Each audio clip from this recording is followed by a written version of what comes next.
Kirsten Whiting, Risk Manager at John Knox Village. In hurricane seasons past, resident hurricane meetings have been held live. Unfortunately, that wasn't an option this year due to social distancing. So in this video, I'll be reviewing resident hurricane procedures.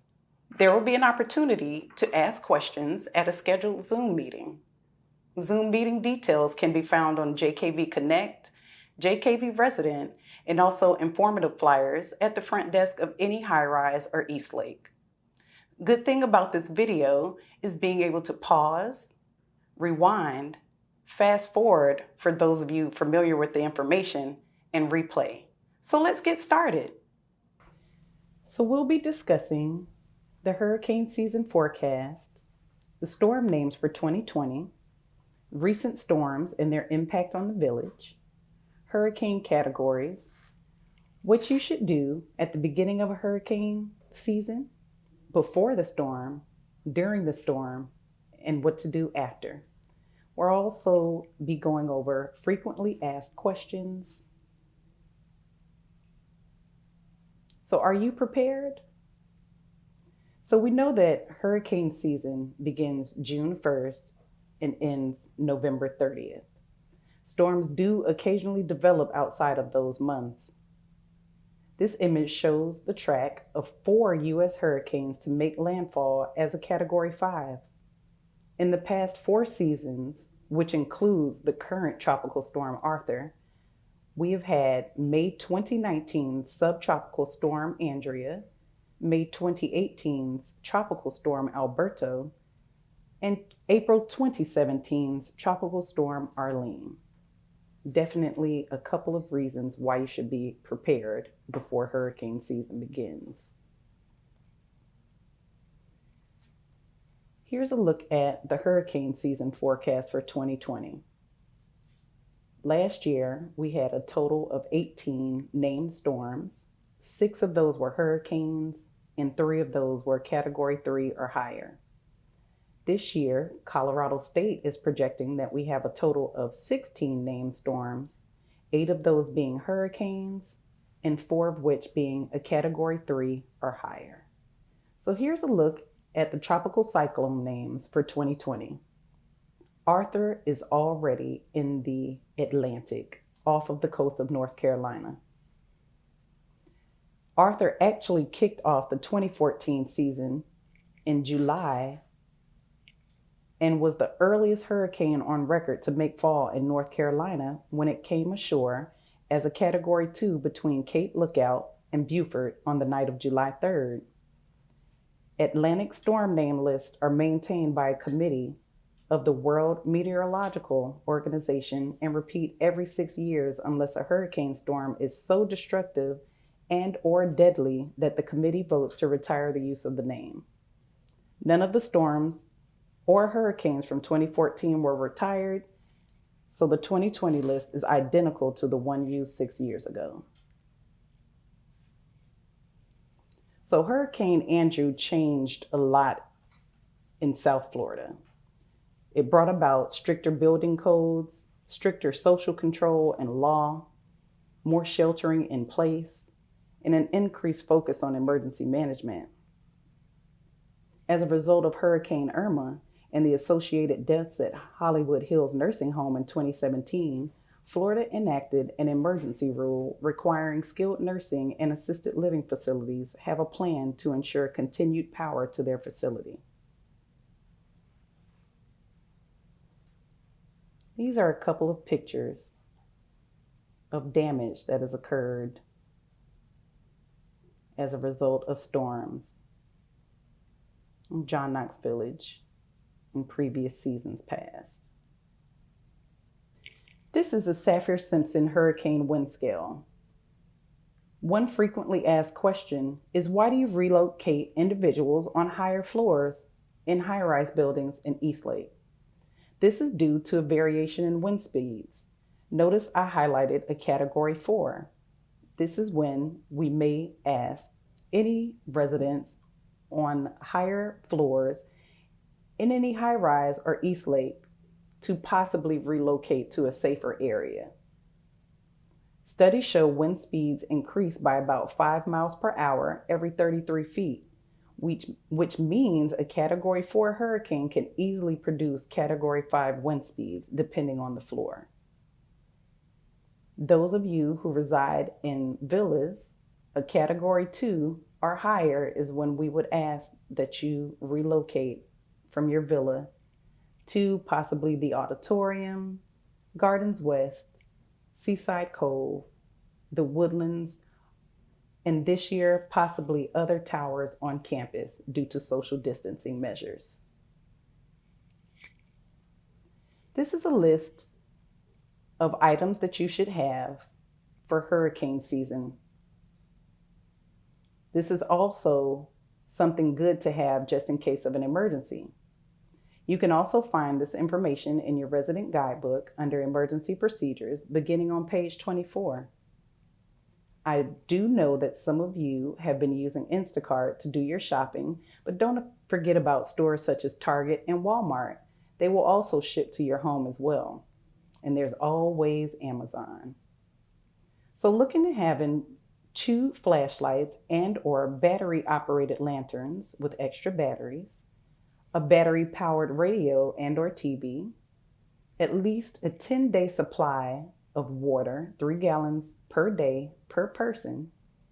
You want to store at least a 10-day supply of non-perishable food, a 2-week supply of medication, a first aid kit, a whistle, antibacterial cleansing wipes and hand sanitizer, personal hygiene items, heavy-duty foil, an insulated cooler, paper plates, plastic utensils, a manual can opener, large plastic storage bins with lids for storing supplies, simple supplies such as plastic bags, which have multitudes of use during a disaster, garbage bags and plastic ties, toilet paper, paper towels and tissue, unscented chlorine bleach, books, games, cards, dominoes, and puzzles to keep you occupied.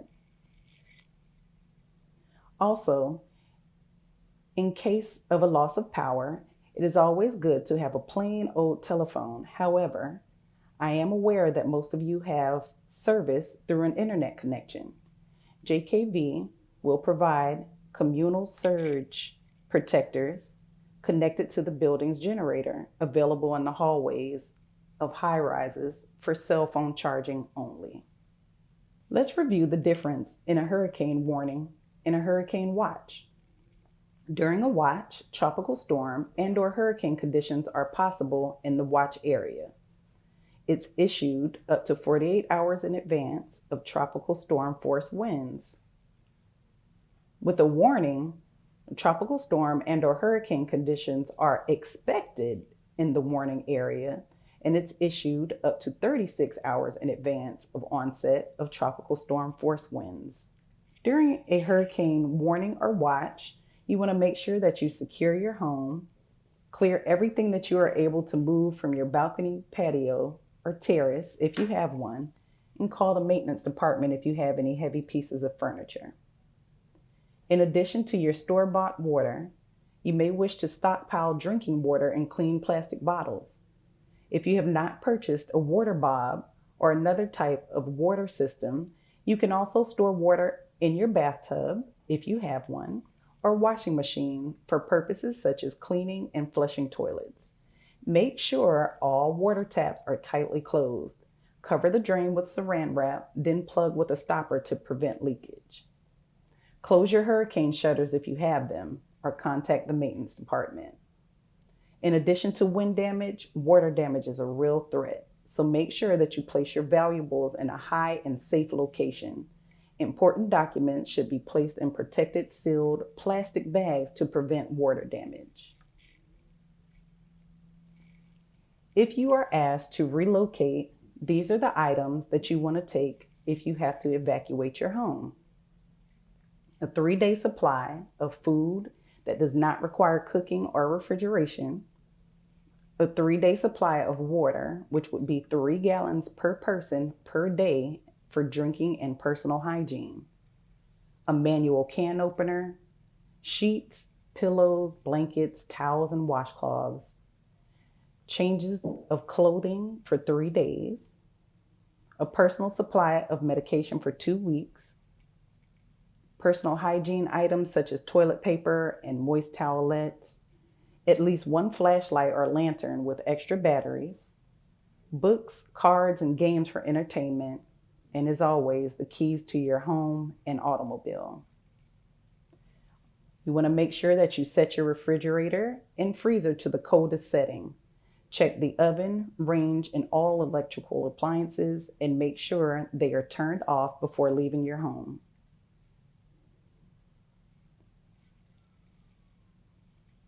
So at this time, 24 hours or more until landfall, your hurricane shutter should be closed and secured. All windows and patio doors should be closed. Patio furniture should be inside of your home, and your bathtub or washer should be filled with water with the taps tightly closed. So if you noticed, there are no procedures for you during the actual storm. So all you have to do is sit back, relax, and wait for the aftermath. We urge all residents to cooperate with staff during this time. Once we receive the all clear announcement from the local safety and disaster officials or the National Hurricane Center, assigned staff members will leave their areas to assess the damage and identify unsafe areas within the village. Residents will remain at their host building until administration makes the announcement of what areas are safe for residents and give them the all clear announcement. Under no circumstances are you to leave the building prior to the all clear being announced. Power lines and other dangerous items may be hidden by puddles and debris and not immediately noticeable. If your villa or apartment is uninhabitable, arrangements will be made for you to stay at another location on campus. Let's move on to frequently asked questions. What do I do with the medicine that requires refrigeration? You can store your medication in a cooler with ice if refrigeration is unavailable. Why do you inquire about breathing or respiratory equipment? This helps when planning the possible relocation of residents. If you reside in a high-rise or East Lake, an extension cord will be installed outside of your door that will be tied directly to the generator. How will JKV send communications? JKV Resident, JKV Connect, JKV Alert, Channel 8001, and informative flyers. For details on JKV Connect, contact Nicholas Sconyers, JKV Technology Coordinator, and his email is listed at phone number area code 954-784-4739. And for details on JKV Resident, contact Mark Lukowitz, JKV Media Specialist, at area code 954-247-2465. This is another question that I get. What if my plans change? You want to make sure that you complete an absence form and return to any tower front desk or send in campus mail. I've also attached a copy of the document so you know what it looks like, but you should be able to find this form at the front desk of any tower. Here's my contact information. My office is in Castles Tower, room 208, but you can always contact me at my desk, area code 954-783-4077, or feel free to send me an email at kwhiting@jkvfl.com. See you at the Zoom meeting.